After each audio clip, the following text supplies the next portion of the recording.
dosen pengampu Bapak Dedi Irawan MAG.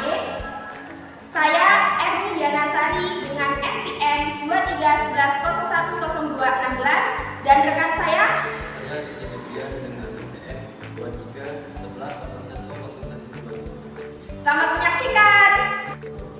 Oke, baik. Di sini kita akan belajar metode Albana ya. Jadi sebelum kita belajar tentang huruf yang ada di dalam metode Albana, kita terlebih dahulu harus mengetahui arti dari Albana. Jadi arti dari Albana yaitu adalah membangun.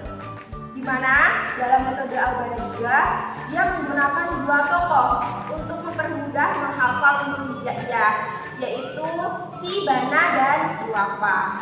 Lalu ada 3 langkah mudah metode Albana. Yang pertama yaitu menghafal dan merangkai huruf. Yang kedua ada melancarkan dan merangkai kata. Dan yang ketiga ada menguasai hukum tajwid dengan kode warna. Baik, di sini kita langsung ke materi yang pertama ya. Jadi menguasai dan merangkai huruf.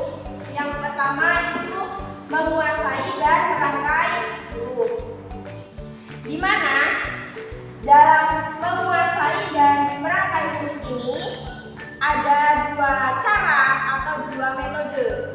Yang pertama itu dengan cara dilagukan dan yang kedua itu dengan cara yang tidak dilagukan. Yang pertama dengan cara yang dilagukan, saya kasih contoh ya.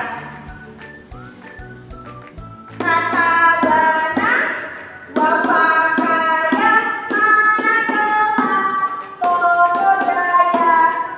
Ulangi sekali lagi ya. Kata Bana, Wafa Kaya, Manakala, Toko Jaya. Oke, itu tadi dengan cara yang dilagu. Selanjutnya dengan cara yang tidak dilagu. Contohnya seperti ini.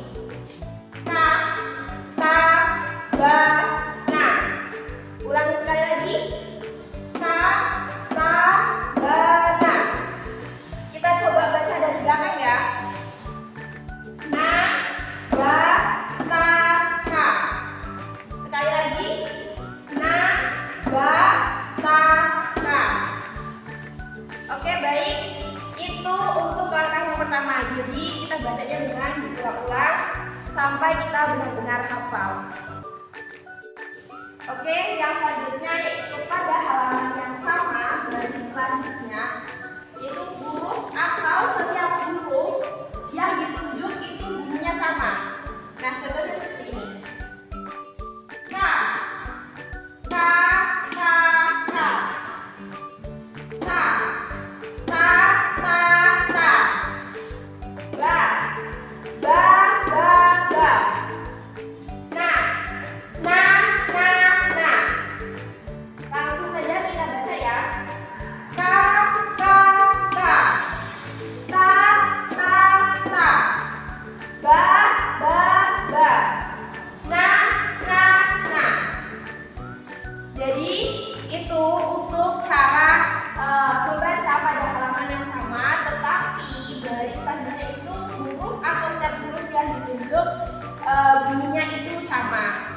Nah, itu cara membacanya kita ulang-ulang sampai pada huruf hijaiyah yang paling akhir. Oke, yang selanjutnya yaitu dari setelahnya kita coba rangkai antara satu huruf dengan huruf lainnya. Jadi seperti ini. Kata, taka, bana, naba. Jadi kita balik ya. Kata kita balik jadi taka. Bana kita balik jadi naba. Oke, yang selanjutnya yaitu mengenal tanda baca. Jadi di sini yang pertama itu ada akhiran n. Di mana cara membacanya seperti ini.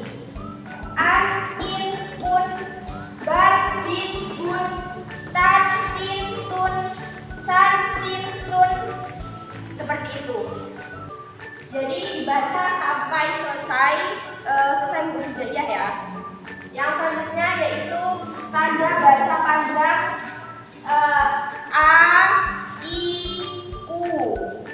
Jadi apabila huruf berbaris fathah diikuti alif, huruf berhalaman kasroh diikuti ya mati, dan huruf berbaris dhammah diikuti waw mati. Cara membacanya itu dibaca 2 harokat. Jadi seperti ini. A, I, U, ba, bi, bu, ta, ti, tu, ta, ti, tu. Contohnya dengan menggunakan ketukan jari seperti ini. Yang pertama, sirata, lafi, audu. Ulangi sekali lagi. Yang pertama, yang ini. Sirata, lafi, audu. Yang selanjutnya kita ada tanda vokal mati atau sukun. Jadi setiap huruf bertanda mati atau bertanda seperti bulan sabit itu cukup dibaca bunyi dasarnya saja dengan cara yang jelas. Contohnya seperti ini. A, a, a, aba, abu, ata, a, ata, a. Contoh membaca yang lain seperti ini. Zahaba, yadhab, yadhabu, idhab, idhab ila. Yang terakhir itu ada tanda huruf ganda atau tasydid atau syiddah.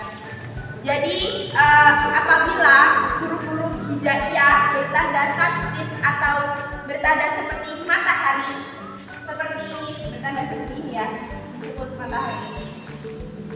Itu kita baca dengan menggandakan bunyinya.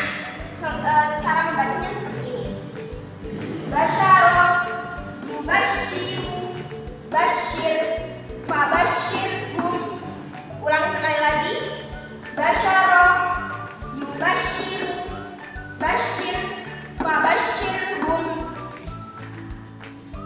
Selanjutnya saya akan menjelaskan langkah kedua dalam metode albana, yaitu melancarkan dan merangkai kata menjadi sebuah ayat. Melancarkan merangkai kata menjadi sebuah ayat, di sini ada 3 macam. Yang pertama, apabila menjumpai huruf judul yang tidak memiliki tanda. Tanda tersebut antara lain adalah huruf alif, lam, waw, dan ya. Untuk contoh bacaannya, iza saja. Sekali lagi, iza saja. Pada kalimat ini ada huruf ya yang tidak dibaca. Selanjutnya yaitu apabila huruf bertemu sukun, bertemu huruf tanda tasydid, menyebabkan huruf tanda sukun itu dilewati. Untuk contoh bacanya adalah Qurrabbi. Sekali lagi, Qurrabbi. Pada ayat ini terdapat tanda sukun lam yang dilewati karena adanya tasydid. Untuk yang ketiga, apabila huruf bertanda tanwin bertemu bertanda tasydid, menyebabkan huruf tanwin tersebut dilewati. Untuk contoh bacanya adalah sarroyaro. Sekali lagi, sarroyaro. Pada ayat ini huruf tanda tanwin tidak dibaca serta langsung dilewati. Jadi bacaan yang benar itu adalah sarroyaro. Oke, selanjutnya adalah membedakan pengucapan lafaz Allah antara yang tebal ataupun tipis. Yang pertama, apabila lafaz Allah didahului huruf bertanda fathah atau dhammah, maka dibaca tebal. Contohnya, Rasulullah. Sekali lagi, Rasulullah. Kenapa dibaca tebal? Karena pada lafaz Allah di sini sebelumnya didahului huruf fathah. Yang kedua, apabila lafaz Allah didahului huruf bertanda kasroh, maka baca tipis. Contoh bacanya adalah Rasulillah. Sekali lagi, Rasulillah. Kenapa baca tipis? Karena pada lafaz Allah, sebelum lafaz Allah didahului huruf bertanda kasroh. Oke, selanjutnya adalah mengetahui prinsip dasar dalam satu bacaan, yaitu mematikan bunyi vokal pada huruf tersebut. Contohnya pada ayat berikut, wama kasab. Sekali lagi, wama kasab. Pada ayat-ayat terdapat huruf a yang dimatikan karena dia terdapat pada akhir kalimat. Selanjutnya, salah satu contoh yang pertama, wanas. Sekali lagi, wanas. Sama seperti ayat pertama, kalimat ayat yang di sini dimatikan karena terdapat pada akhir ayat. Baik, selanjutnya adalah tanda-tanda tempat untuk berhenti dan dilarang berhenti pada suatu bacaan. Pertama, tanda-tanda yang harus berhenti apabila menjumpai tanda qaf, lam, jim, mim, dan juga tanda akhir ayat. Contoh pada ayat bawah, masalah. Sekali lagi, masalah. Pada ayat ini terdapat sebuah tanda mim di akhir kalimat. Jadi ketika membaca ayat kita harus berhenti. Baik, selanjutnya ada tanda boleh berhenti atau berlanjut apabila menjumpai tanda titik tiga ataupun shortcut. Contohnya seperti ayat di sini. Di sini terdapat dua tanda titik tiga, jadi kita bisa memilih berhenti ataupun berlanjut. Contohnya saya bacakan. Zalikal kitabu la raiba fihi hudal lil muttaqin. Sekali lagi, jika kita memilih untuk melanjutkan bacaan, contohnya zalikal kitabu la raiba fihi hudal lil muttaqin. Selanjutnya adalah tanda dilarang berhenti, dalam arti harus melanjutkan bacaannya kecuali di akhir ayat apabila menjumpai tanda batal. Contohnya ada di bawah ini. Di sini terdapat ayat yang tengahnya terdapat lam alif. Jadi diharuskan melanjutkan bacaan, tidak boleh berhenti. Contohnya, qala basultu. Sekali lagi, qala basultu. Oke, langkah selanjutnya yaitu langkah yang ketiga, yaitu menguasai hukum tajwid dengan kode warna. Di sini saya akan menjelaskan kode warna atau hukum tajwid menggunakan kode warna pada ayat ke-17. Di sini terdapat huruf sin bertemu dengan huruf mim, di mana huruf sin berharokat dummah tain berwarna merah yang disebut idgham bihunnah, dibaca dengung. Selanjutnya huruf mim yang berharokat tasydid berwarna merah disebut hukum wajibul hunnah dengan dengung 2 harokat. Selanjutnya di atasnya juga terdapat tanda seperti alis berwarna hijau yang disebut mad jaiz mufasil, dibaca panjang 4 atau 5 harokat. Jadi contoh membacanya yaitu seperti ini. Fala ta'lamu nafsum ma ukhfiya lahum. Yang selanjutnya yaitu ada mim berwarna merah berharokat sukun bertemu dengan mim berharokat tasydid disebut dengan idgham mithli, yaitu dibaca dengung 2 harokat. Selanjutnya ada huruf nun sukun berwarna hijau bertemu dengan huruf qaf disebut hukum ikhfa, panjang dengungnya itu 2 harokat. Contoh membacanya seperti ini. Lahum min qurrati a'yun. Selanjutnya ada huruf za bertanda seperti alis berwarna merah disebut mad wajib mutasil, dibaca panjang 4-5 harokat. Selanjutnya ada mim kecil berwarna merah disebut iqlab dengan dengung 2 harokat. Contoh membacanya seperti ini. Jazaa'am bima kanu ya'malun. Baik, di sini saya akan menjelaskan terkait metode Albana. Jadi, metode Albana yang artinya adalah membangun, di mana di sini kita berharap dengan adanya metode ini dapat membangun semangat dan kecerdasan intelektual Al-Quran seorang muslim. Dan selanjutnya ada prinsip-prinsip metode Albana, di mana metode Albana merupakan metode yang pertama dan satu-satunya metode baca tulis Al-Quran di Indonesia yang menggabungkan 8 prinsip atau cara pengajaran Al-Quran sekaligus. Jadi di antara prinsip-prinsip tersebut adalah yang pertama yaitu praktis dan sistematis. Jadi dengan 3 langkah mudah yang telah dipaparkan. Jadi metode Albana ini mudah dicerna dan dipraktikkan. Mulai dari merangkai huruf menjadi sebuah kata, kemudian merangkai kata menjadi sebuah ayat atau potongan ayat, hingga penguasaan hukum-hukum tajwid. Yang kedua yaitu struktural, analistik, dan sintetik. Jadi maksud dari struktural, analistik, sintetik di sini yaitu memberikan pelajaran khususnya pada saat menghafal huruf-huruf hijaiyah dengan teknik cerita, dengan cara menyusun huruf-hurufnya menjadi sebuah kalimat dalam bahasa Indonesia yang mudah dipahami dan diingat. Yang ketiga ada kinestetik. Jadi maksud dari kinestetik yaitu menghafal dengan cara menulis kembali. Yang keempat yaitu ada transliterasi. Maksudnya dibantu dengan pedoman cara membaca dengan huruf Latin, sehingga belajar membaca Al-Quran dapat dilakukan secara mandiri atau tanpa guru, khususnya untuk pelajar pemula.